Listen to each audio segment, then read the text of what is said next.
Top 10 வரலாற்றை மாற்றியவர்கள். Number 20 Elvis Priestley, பாடகர் இவர்.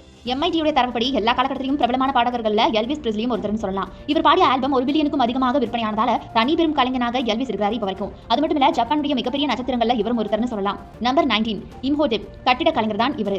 யார் இந்த இம்ஹோடெப்? பேரே வித்தியாசமா இருக்குன்னு யோசிக்கிறீங்க.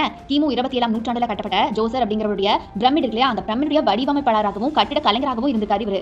இந்த பிரமிடு அப்படிங்கிறது பாத்தீங்கன்னா எகிப்துல கட்டப்பட்ட முதல் பிரமிடுங்க. அந்த முதல் பிரமிடுக்கே பாத்தீங்கன்னா இவர் தான் கட்டிட கலைஞராக பணியாற்றியிருக்காரு. நம்பர் 18 சேக்வாரா, சமூக ஆர்வலர், தேச தலைவர்.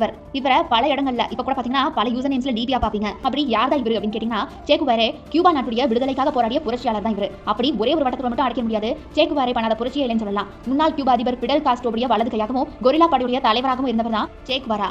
நம்பர் 17 சார்லஸ் டார்வின், உயிரியலாளர், பரிணாம கோட்பாட்டுடைய தந்தை. சார்லஸ் டார்வின் கண்டிப்பா நம்ம சயின்ஸ் புக்ஸ்ல படிச்சிருப்போம். உயிரியல் பரிணாம கோட்பாட்டுடைய தந்தைன்னு சொல்லக்கூடிய சார்லஸ் டார்வின் இவர் தன்னுடைய வாழ்நாள்ல பலவிதமான அறிவியல்களை படிச்சிருக்காரு. தன்னுடைய நவீன பரிணாம ஆய்வுகளின் அடித்தளமாக ஒரு பரிணாம கோட்பாடை இவர் முன் வச்சிருக்காரு. இந்த கோட்பாடை வரலாற்றுல இவரை ரொம்ப பிரபலமான விஞ்ஞானியாக மாத்திருக்கு. நம்பர் 16 நெஃபர்டிடி, ராணி இவங்க. அப்போ கிளியோபட்ரா, இங்கிலாந்துடைய முதலாம் எலிசபெத் போன்றவர்களோட ஒப்பிடக்கூடிய அளவு இல்ல அப்படின்னாலும் கூட இவங்க தன்னுடைய கணவர் எகிப்திய பேர் மன்னரான அகேனாடான் மீது அதிக விதமான அதிகாரமும் செல்வாக்கும் கொண்டிருந்தாங்கன்னு சொல்லலாம். திரைக்கு பின்னால நின்று எகிப்து ராஜ்யத்துடைய பல முக்கிய முடிவுகள் எடுத்திருக்காங்க நெஃபர்டிடி. நம்பர் 15 சிக்மண்ட் ஃப்ராய்ட், உளவியல் நிபுணர் இவர். சிக்மண்ட் ஃப்ராய்ட் பாத்தீங்கன்னா ஒரு பிரபலமான ஆஸ்திரிய நரம்பியல் நிபுணர். அது போக இவர் உளவியல் கல்வியில பிரபலமான நபராகவும் அந்த காலகட்டத்தில் இருந்திருக்காரு. இவர்கிட்ட சில சர்ச்சைக்குரிய கோட்பாடுகள் இருந்த போதிலும் கூட இவர் மேற்கொண்ட உளவியல் ஆய்வு, உளவியல் சிகிச்சைகள் காரணமாக உளவியல் துறையில இவர் ரொம்ப பிரபலமானவராக இருந்து வராரு. நம்பர் 14 ஹிப்போகிராட்டிஸ், மருத்துவர் இவர்.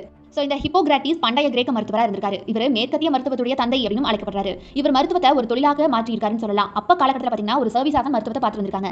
அண்ட் ஒவ்வொரு மருத்துவரும், செவிலியரும், மருத்துவ உதவியாளருமே வேலைக்கு முன்பாக சத்திய பிரமாணமாக எடுத்துக்கொள்ளக்கூடிய ஹிப்போகிராட்டிக் சத்தியம் மூலமாக மருத்துவத்துறையில இவர் எவ்வளவு முக்கியமானவர் அப்படின்னு நீங்க தெரிஞ்சுக்க முடியும். நம்பர் 13 ஹெரோடோட்டஸ், வரலாற்றாசிரியர். இந்த ஹெரோடோட்டஸ் பாத்தீங்கன்னா ஒரு பண்டைய கிரேக்க வரலாற்றாசிரியராக இருந்திருக்காரு. தன்னுடைய பொருட்களை தொடர்ச்சியாக முறையாக சேகரித்த முதல் வரலாற்றாசிரியராக இவர் தான் இருந்திருக்காரு. அப்பவே பழங்காலத்திலேயே பாத்தீங்கன்னா தன்னுடைய பொருட்கள் ஒவ்வொன்றையும் சேகரிச்சு வச்சு இதனால வருங்கால சந்ததிக்கு எடுத்துட்டு போகணும் அப்படிங்கிறதுக்காக பாத்தீங்கன்னா ஒரு சேமிப்பா வரலாற்று ஆசிரியரா பிரபலமா அப்பவே இருந்திருக்காரு. இப்படியாக வரலாற்றை ஒரு சமூக அறிவியலாக மாற்றியதுல இவருடைய பங்கு நிறையவே இருந்திருக்கு. அதனால வரலாற்றின் தந்தை அப்படிங்கிற பேரும் இவருக்கு இருக்கு. இவர் பாத்தீங்கன்னா கிரேக்கர்களுக்கும் பார்ஷியர்களுக்கும் நடந்த போரை மட்டும் பதிவு செஞ்சு வைக்காம இருந்திருந்தா, இந்த ஒரு மனுஷன் அதை மட்டும் பதிவு செய்யாம இருந்திருந்தா 300 அப்படிங்கிற, அதாவது 300 அப்படிங்கிற பிரபலமான ஹாலிவுட் திரைப்படமே வெளிவந்திருக்காதான். அந்த படமே இவர் எழுதி வச்ச அந்த குறிப்புகளை தழுவி தான் எடுக்கப்பட்டிருக்கு.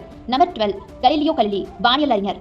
கண்டிப்பா நம்ம எல்லாரும் நம்மளுடைய பாட புத்தகத்துல இவர் படிச்சிருப்போம். நவீன அறிவியலுடைய தந்தை தான் இவர். நவீன இயற்பியலுடைய தந்தை இவர். வானியல் தந்தை அப்படிங்கிற பல பட்டங்களை பெற்றவர் தான் கலிலியோ கலிலி. பூமி சூரியனை சுற்றி வருது அப்படின்னு இவர் முன்வைத்த கோட்பாடு பாத்தீங்கன்னா ரோமானிய கிறிஸ்துவ தேவாலயங்களை கடும் சிக்கலுக்கு உள்ளாக்கி இருக்கு அப்பவே. நம்பர் 11 கிறிஸ்டோபர் கொலம்பஸ், பயணம் செய்பவர் தான் இவர். இவர் ஒரு மாஸ் டிராவலர்னு சொல்லலாம். சில வரலாற்றுல கிறிஸ்டோபர் கொலம்பஸ் ஒரு கதாநாயகனாக பார்த்திருப்போம் நம்ம. இவர் ஒரு மிகப்பெரிய ஆய்வாளராக இருந்திருக்காரு அந்த காலகட்டத்தில். ஐரோப்பிய காலனித்துவத்தை ஆரம்பிச்சு வச்சவரே இவர் தான். இவர் கிறிஸ்துவ மதத்தை அமெரிக்க பழங்குடி மக்கள் கிட்ட பரப்பியிருக்காரு. நாம இன்னைக்கு அமெரிக்கான்னு அழைக்கக்கூடிய நிலப்பகுதியை கண்டுபிடிச்சவரே கொலம்பஸ் இவர் தான்.